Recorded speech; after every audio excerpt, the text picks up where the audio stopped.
Olá pessoal, então para a gente finalizar a parte de doenças parasitárias de pele, vamos falar sobre a escabiose canina e a escabiose felina. No caso do cão, a escabiose é causada pelo Sarcoptes scabiei, variedade canis. Por que variedade canis? Porque vocês bem sabem que existe a escabiose humana, que também é causada por Sarcoptes scabiei, mas é outra variedade. Então o canis, tá? Ele é bem específico do cachorro, embora ele possa causar doença também em felinos e ele possa causar uma forma mais autolimitada em ser humano, tá? Daqui a pouquinho a gente conversa um pouquinho mais sobre isso. Então, o que acontece na escabiose canina? Esse ácaro, ele vai caminhando pelo extrato córneo, que é a camada mais superficial da epiderme, vai lá na aula de anatomofisiologia e dá uma estudada. Então, essas fêmeas escavam galerias, colocam ovos e causam um prurido muito intenso no paciente. Tá? Então, é um ácaro que fica mais na camada superficial da epiderme. Diferente da demodiciose, a escabiose é altamente transmissível e não faz parte da microbiota normal. Tá? Então, o animal de fato adquire a escabiose de outro animal doente ou do ambiente contaminado ou via fomites, tá? Então é importante dizer também que este ácaro, o Sarcoptes scabiei, ele pode permanecer no ambiente por período prolongado, dependendo das condições ideais de permanência. Então está aqui apresentando para vocês o Sarcoptes scabiei, esse rapazinho aqui gordinho, né, diferente do Demodex. Olha que bonita esta foto aqui, né? Parece um grande monstro. Então esse é o Sarcoptes scabiei e é isso que vocês vão ver na lâmina de microscópio quando encontrá-lo. Tudo bem? Do ponto de vista clínico, normalmente a lesão se inicia em áreas glabras, que são aquelas áreas sem recobrimento piloso, então podemos dizer assim, áreas peladas, né? Orelha e cotovelo.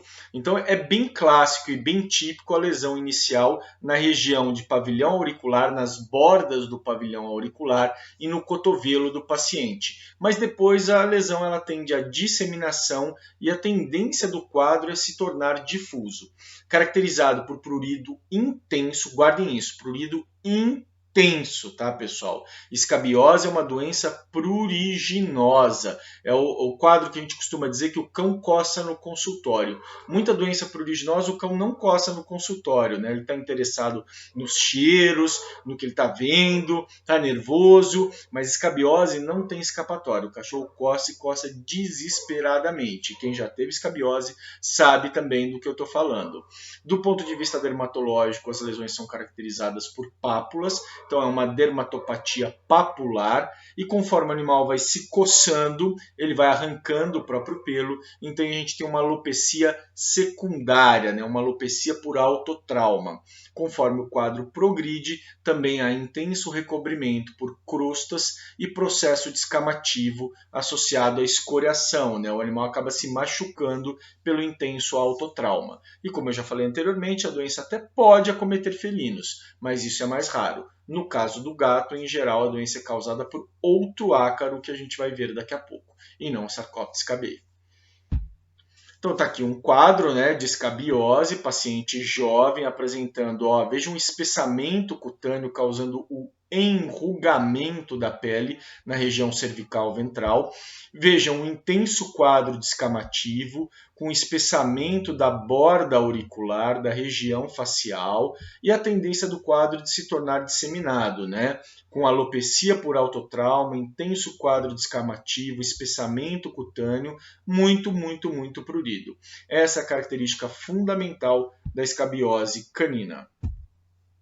Mais um filhotão apresentando escabiose, né? Alopecia periocular, né? Com intenso processo inflamatório e as lesões da região de pavilhão auricular, né, na borda do pavilhão auricular. Então a gente vê aqui processo com crostas melicéricas aderidas na região auricular, típica da escabiose. E ajuda também no diagnóstico a lesão presente no tutor, no proprietário, apresentando algumas pápulas na região da mão pruriginosas, sugerindo que pode se tratar então de uma zoonose.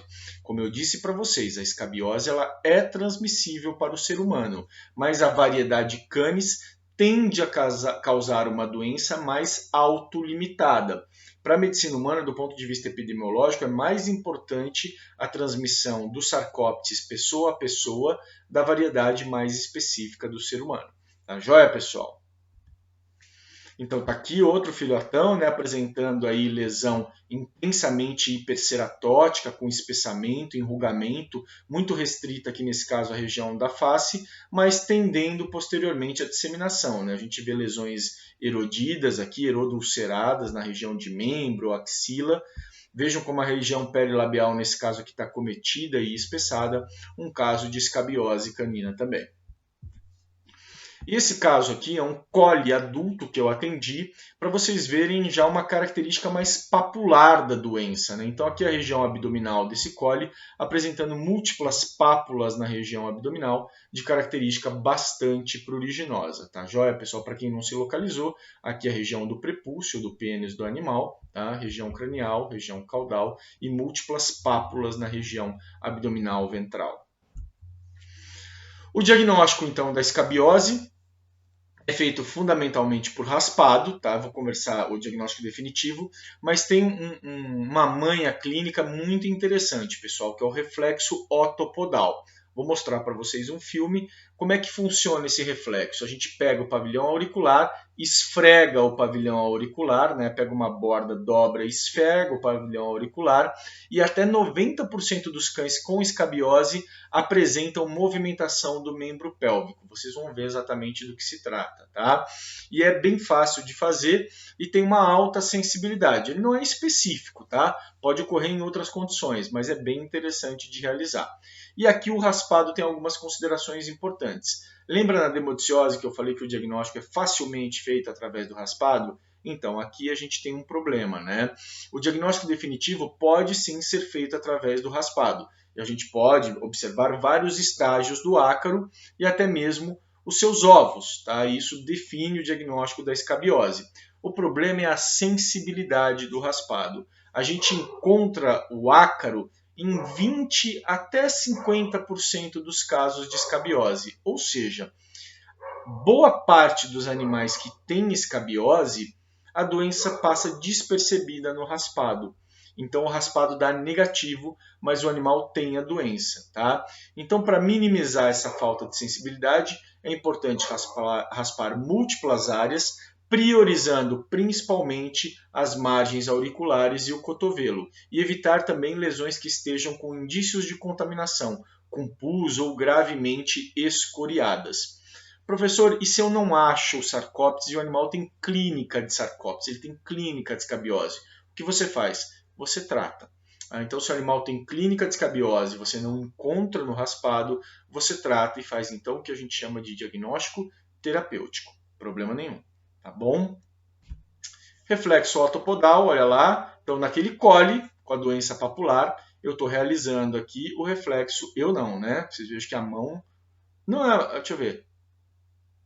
Não. Acredito que não seja eu pela quantidade de anéis aí presentes, né? Não é a minha mão. Então, realizando o reflexo otopodal e vejo que o animal movimenta intensamente os membros pélvicos. Perfeito? Então, reflexo otopodal positivo. Diagnósticos diferenciais principais no cão incluem outras doenças pruriginosas, como a atopia, que vamos falar mais para frente, a hipersensibilidade alimentar, a malacesíase, são todas doenças que a gente ainda provavelmente vai ver no módulo de dermatologia. Mas o que é importante vocês saberem é que são doenças pruriginosas, tá? Todas elas, e por isso são diagnósticos diferenciais da escabiose canina. Tratamento da escabiose, bastante simples, em raças que não são sensíveis. A ivermectina, tá? Pode ser utilizada como aplicação subcutânea, na dose que segue aí. 4 a 6 aplicações, normalmente com intervalo de 14 dias. Aqui o raspado não é utilizado como controle. Não é utilizado como controle, né? Veja, se o raspado tem sensibilidade baixa em animal doente, como é que você vai usar ele para controle, tá? Outras opções incluem a selamectina, que é uma medicação na forma de spot-on, você pode aplicar a cada 2 semanas, normalmente 4 aplicações, e pode ser usada em raças sensíveis à ivermectina, tá? Como coli, por exemplo. A doramectina também pode ser feita aplicação semanal, 4 a 6 aplicações. E semelhante à demodiciose, recentemente a gente já tem trabalhos mostrando também a eficiência do sarolaner, do fluralaner. Fluralaner, uma única dose normalmente eficiente, e o sarolaner, 2 doses com intervalo de 30 dias, também são muito eficientes. E o tratamento é relativamente tranquilo, mas não pode esquecer de tratar o ambiente, porque eu falei para vocês que o ácaro ele tem resistência ambiental, ele tem resistência em superfícies, caminha, roupinha, tá? Então tem que dar uma atenção especial, o ambiente tem que ser desinfectado, né, com amitraz de preferência.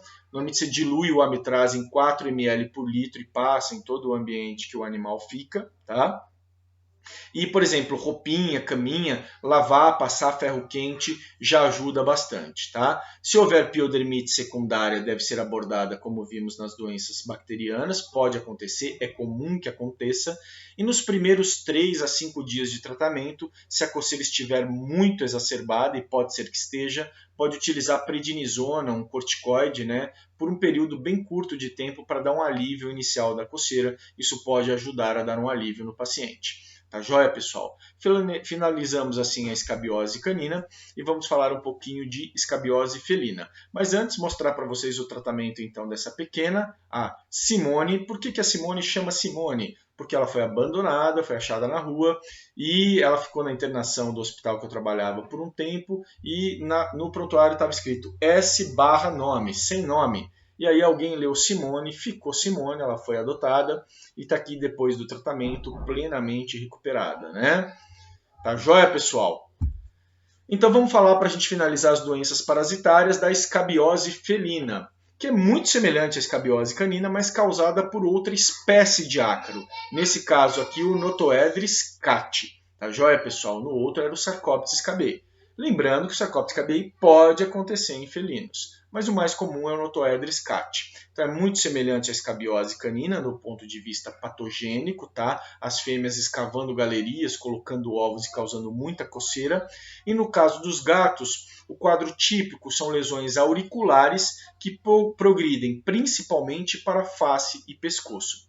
Caracterizada então por pele espessada, crostas e descamação, com muito prurido e alopecia por autotrauma. E pode acontecer aumento dos linfonodos periféricos, principalmente cervical superficial e mandibulares. Tudo bem, pessoal? Então tá aqui, o senhor Notoedris cati, tá muito semelhante ao Sarcoptes scabiei, tá? Bem semelhante. E um paciente meu com a escabiose felina, apresentando lesões de ponta de orelha, tá? De margem auricular, caracterizadas aí por alopecia, erosão e crostas bordejando a lesão. E aqui na região de cabeça, uma lesão alopécica eritematosa com crostas melicélicas.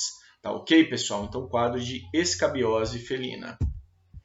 Aqui já são figuras de livro, né? Não são pacientes meus, mas apresentando lesões faciais caracterizadas por alopecia, eritema, espessamento, né? Aqui vejo um intenso espessamento e hiperceratose da lesão. 2 casos de escabiose felina, ocasionados então por Notoedris cati. O diagnóstico definitivo é feito por raspado. No caso da escabiose felina, a sensibilidade aumenta muito, não é difícil encontrar o ácaro, diferente da escabiose canina, então isso também é uma particularidade. E os principais diagnósticos diferenciais também incluem outras doenças pruriginosas, como ácaro de orelha, que é o Otodectes sinotes, as hipersensibilidades, por exemplo, no felino, a DASP, pessoal, ela causa intensa lesão facial, então é também um diagnóstico diferencial. Mas, professor, o que diabos é DASP? DASP é a dermatite alérgica à saliva de pulga, tá bom? A gente vai ver lá para frente. Dermatofitose, que a gente vai ver nas próximas aulas de doença dermatológica, né, que estão causada por fungo, mais especificamente por dermatófitos, e as doenças autoimunes também, mas que são mais raras no felino, tá? Então o que você tem que saber como diagnóstico diferencial são principalmente o ácaro de orelha, as dermatofitoses, que a gente ainda vai ver, e as hipersensibilidades alimentar e a saliva de pulga. Tá joia, pessoal? E por fim o tratamento, bastante simples, tá? Também no felino, feito com ivermectina, aplicação a cada semanas, aproximadamente 3 a 4 aplicações, e a doramectina também pode ser utilizada 1 a 2 semanas de intervalo entre as aplicações, tá? Também em geral 3, 4 aplicações. Muito bem, pessoal. Então finalizamos aí o módulo de doenças parasitárias. Como eu disse para vocês, eu tive que dar uma enxugada, existem outras doenças parasitárias, mas nós não temos tempo suficiente para ver todas, mas demodiciose canina, escabiose canina e felina, sem sombra de dúvida, são as principais doenças parasitárias que a gente tem em dermatologia de cães e gatos. Tá joia, pessoal? Na semana que vem, a gente volta então com mais dermatologia veterinária, começando a falar sobre doenças fúngicas de pele. Até semana que vem, pessoal. Tchau, tchau!